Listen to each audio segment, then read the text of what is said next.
আলাইহি ওয়াসাল্লাম নবী পাকের অস্তিত্বের প্রতিটা ফোঁটা এর সবটাই তো শ্রেষ্ঠ মর্যাদা সম্পন্ন। এখানে বুঝানোর সবই তো শ্রেষ্ঠ।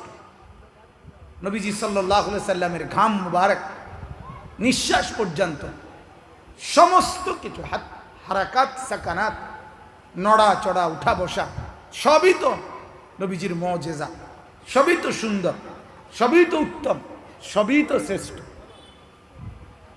এজন্য ভাই মূল উদ্দেশ্য হলো আদব শেখানো। কি শেখানো বলেন?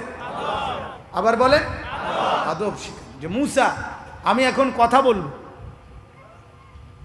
তোমার সাথে কথা বলবো আমি, আর এটা আমার কথা, ওয়াহি। অতএব ওয়াহি, আল্লাহর কথা শুনতে জুতা পায়ে দিয়ে রাখা ঠিক না। এজন্য খুলে ফেলো, আমার কথা শোনো।